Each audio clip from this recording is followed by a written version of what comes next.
Assalamualaikum. My name is Nur Intanada binti Muhammad Tarmizi. My matric number is 1009. Today, I would like to explain the background of the topic, which is youth unemployment in Malaysia.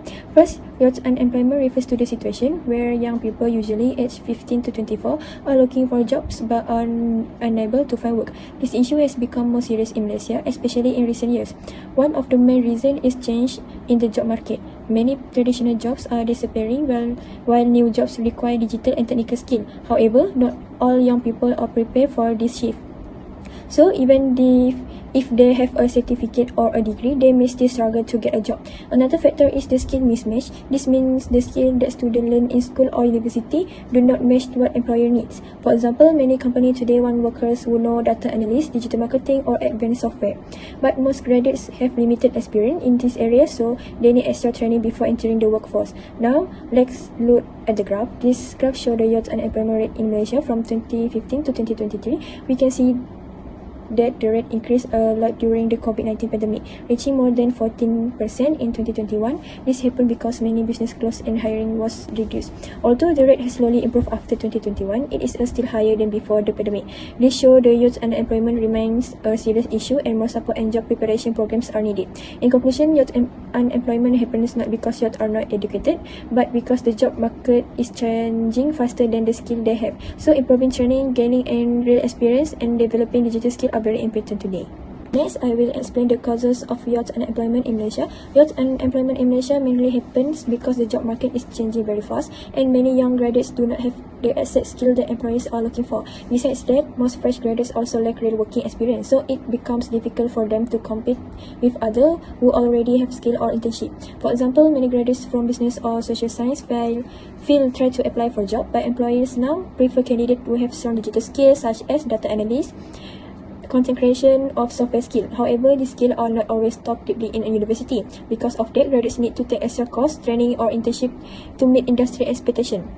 Therefore, the main issue is not just having a degree, but having the right skill and experience for the job market today. Last one, I will explain the impact of skill mismatch in Malaysia. Skill mismatch happens when the skill that students learn in their education do not match what employer needs in the workforce.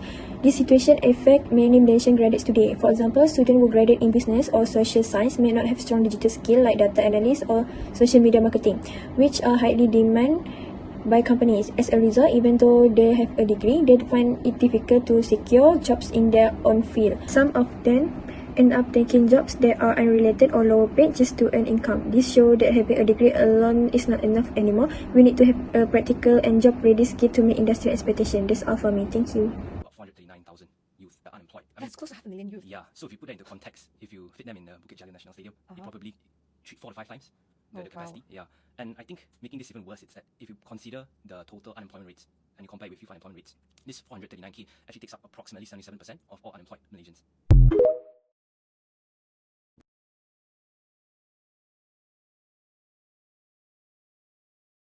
Assalamualaikum. My name is DUE50032 binti Roslim. My number matric is 1012. I'm going to present for the problem that arises from the issue for young employment in Malaysia. First one is financial challenge and instability. For the first problem, we can see that young employment causes financial challenge and instability. When young people don't have a steady income, they struggle to manage their daily expenses and plan for the future. For example, many employment young have to depend on their parents to do the side job just to cover basic needs like food, transportation and phone bills. Without a stable income, they cannot solve many, reach long-term goals and or prepare for emergency. This financial instability can delay important life decisions such as moving out, getting married or continuing their studies. The next one is about mental health and social impact. Unemployment can cause emotional stress, low self-esteem, and loss motivation among young people. Some employment youth may experience anxiety or depression because they feel left behind when they see their friends already working or succeeding in life. When stress builds up and confidence decreases, it can affect their behavior. They may isolate themselves, lose productivity, or even get involved in unhealthy activity like substance abuse or risky behavior. So, for the third one is reduce economic productivity. Higher unemployment reduces the country's overall productivity and economic growth because young talents are not being fully used. For instance, when graduates cannot find jobs, industry face labor shortage in important fields such as technologies, engineering, and skilled manufacturing. If there are fewer young workers, innovation slows down and the economic country output decrease. This makes it harder for Malaysia to compete globally and can slow down national development. So, for the last one is the rise of underemployment among youth. This situation slows down the career development of many young people because they often end up gaining experience in jobs that are not related to what they studied. For example, a graduate in engineering or business might work in retail or food delivery, which doesn't help them build the skills needed for their professional field. Over time, this makes it harder for them to transition into their desired career or find better job opportunities. Underemployment also affects the economy as a whole. When talented and educated young people are working below their qualification, their potential is not fully used. This limits their income growth, reduce motivation, and decrease the country's overall productivity. In the long run, it can lead to frustration among youth and even brain drain, where skilled workers look for better opportunities abroad. That's all from me. Thank you. Here's the reality check about jobs in Malaysia right now. While everyone's celebrating our low 3.2% unemployment rate, there's a darker story nobody's talking about. A whopping 292,000 young Malaysians aged 15 to 24 can't find jobs. Think about it. Our youth are struggling to start their careers while the overall job market looks fine on paper. The government says unemployment is going down, but our young people are still stuck in this endless job hunt. It's not just about numbers. It's about real Malaysian youth who can't get their foot in the door. When are we going to address the real problem? Where are all the entry-level jobs for our fresh grads? What do you think about this incident, Malaysians? Assalamualaikum, my name is Nur Ala binti Muhammad Zamri and my number is 1003. Today I want to continue about the topic 3 is I'll give suggestion on ways to solve the problem about the youth unemployment in Malaysia. The first point I want to talk about the government support and job creation program explanation. The government can play a big role in reducing youth employment by creating more job opportunities and support program. And also introducing apprenticeship and graduate placement program can help youth gain experience while earning an income. One point is improve education industry alignment explanation. One of the main reasons youth unemployment remains high is the mismatch between what students learn and what the company needs. And also business program can include digital marketing or data analytic modules, while engineering courses can teach automation and software tools used in companies. Third point is encourage youth entrepreneurship explanation. Promoting entrepreneurship is an effective way to create self-employment and new job opportunities. The government and private agency can provide financial assistance, training, and mentorship for young entrepreneurs. Fourth is strengthen career guidance and job matching service. Many young people struggle to find job because they don't know what employers are looking for or lack work experience. School, college, and university can help by offering stronger career guidance, counseling season, and internship opportunities.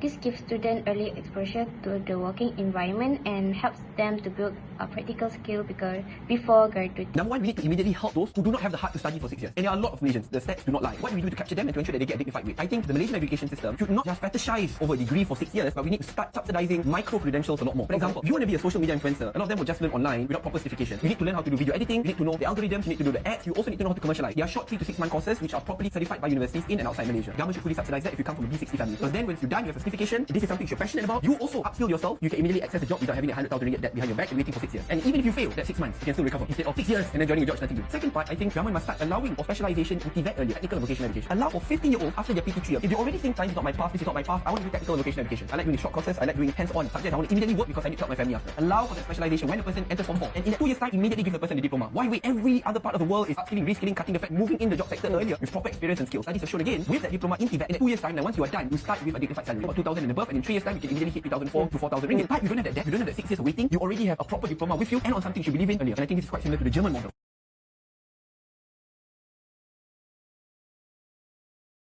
On this slide, I want to present about youth unemployment rate in Malaysia based on World Bank data 2015 till 2023. This graph shows the youth unemployment rate in Malaysia from 2050 till 2023.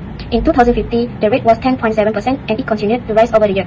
11.1% in 2017, 11.5% in 2019, and it peaked at 40.2% in 2021 during the COVID-19 pandemic. During that time, many businesses stopped hiring or even closed down, which caused a huge impact on young workers. After 2021, the rate began to slightly improve, going down to 30.1% in 2022 and 11.8% in 2023, showing that the job market is slowly recovering as the economy stabilizes. Thank you. That's all for me. This bar graph shows the young unemployment rate in Malaysia from 2017 to 2024 based on data from the World Bank. We can see that unemployment rate fluctuated over the years. In 2017, the rate was about 11.28% and it's likely decreased in 2018 and 2019. However, in 2020, there was a sharp drop to around 9.07%, likely due to economic disruption and the effect of the COVID-19 pandemic. After that, the rate increased again in 2021 to 11.58% and it continued rising and reaching the highest point in 2022 at 12.37%. In the following years, 2023 and 2024, the rate remained relatively stable at around 12.27% and 12.28%. This shows that although the unemployment rate among young has slightly improved since 2022, it is still higher compared to the pre-pandemic period. Overall, this trend suggests that young unemployment rate in Malaysia remains a serious issue, influenced by both global economic conditions and the local job market situation. That's all from me. Thank you. Graph show unemployment rate in Malaysia by age group. Teens 15 until 19, young adults 20 until 24. Total world workforce study periods 1982 to 2018. Throughout the period, the young unemployment rate has consistently been higher than other age groups. A notable peak occurred around 1997 until 1998 at nearly 25%, coinciding with the Asian financial crisis. The unemployment rate for the 20 until 24 age group is around 5% to 12%. It fell sharply after 1998 before stabilizing around 8 until 10% in recent years. The total group show as a low unemployment rate between 2% until 4%, showing that unemployment issue is more focused on the young. So possible factor is very limited work experience, still in the education process, lack of technical or vocational skills, unable to compete with young graduates. So for the conclusion is, key trends, young age 15 until 19 face the highest unemployment rates. Young adults are more stable but still higher than the national rates. The study highlight the importance of policies that support the transition from school to work. That's all from me.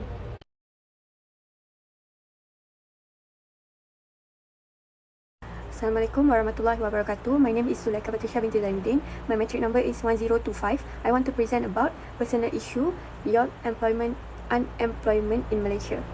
Okay, first, difficult finding job after graduation. In Malaysia, competition for certain position is becoming increasingly fierce, especially in public sector and professional fields such as banking, engineering, medicine, and accounting. Every year, thousands of graduates enter the job market at the same time, but the number of vacancies is limited.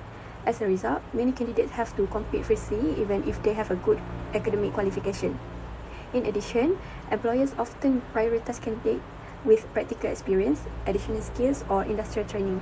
That makes it difficult for new graduates without direct experience to stand out among other applicants. This situation can also force graduates to accept jobs that not match their fields or study. Overall, the high competition for a certain position indicates that youth need to be more proactive in improving their skills, practical experience, and flexibility to compete effectively in the competitive job market.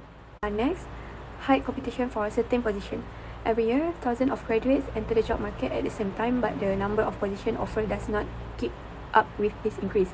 Many youth have to compete for the same position even though they have a good qualification. Competition occurs in both the public and private sectors, especially in fields such as banking, information technology, marketing, engineering, and accounting, where the number of applicants far exceeds the number of vacancies. Employees prefer candidates with practical experience or additional skills, not just a degree. Graduates without direct experience or practical training find it difficult to stand out from other candidates. As a result, some graduates are forced to accept jobs that do not match their field or study, or take a long time to find suitable employment. This high competition shows that youth need to improve their skills, experience, and flexibility to adapt to demands of job market. Next, lack of exposure of youth to new field. Many youth in Malaysia lack of exposure to rapidly growing fields, especially in digital marketing technology, entrepreneurship, and creative industry sectors. While the education system provides basic knowledge, it is sometimes not enough to provide practical skills or on experience needed by the modern job market. For example, skills such as programming, data, graphic design, and startup management are currently in high demand, but many youth do not get opportunity to learn or try them out practically while in university or college. This lack of exposure leaves them less prepared to face real job challenge and sometimes lag behind candidates from other countries who study the field earlier. Furthermore, exposure to new field also include industrial training opportunities, additional skill course, and practical project. Without these opportunities, you'll find it difficult to adapt new technology or modern work process. As a result, even if they have a good academic qualification, they still face difficult in finding relevant or potentially growing jobs. Lastly, career choice based on social or family expectation. In Malaysia, many youth make career decisions not solely based on their interests, talent, or abilities, but are influenced by family expectation, social status, and societal views. For example, some graduates choose fields such as medicine, engineering, or accounting because they are considered prestigious or promise high salary, even though their true interests may lie in the arts, technology, or entrepreneurship. This situation sometimes cause youth to be incompatible with their chosen jobs, which can affect their performance and job satisfaction. When interests do not match their careers, they are more likely to feel bored, stressed, or lose motivation. This can also contribute to the percentage of unemployment or part-time work, as they may leave unsatisfying jobs to find something more suitable. In addition, social pressure and family expectations sometimes prevent youth from trying new fields or alternative careers, therefore being seen as a failure if they choose fields that are less glamorous or unconventional. As a result, the true potential of youth to develop in innovative or entrepreneur fields is not fully utilized. In short, family influence and social status can be factors that limit youth from choosing careers that truly suit their interests and talents, ultimately contributing to problems, unemployment, or job dissatisfaction. That's all from me. Thank you.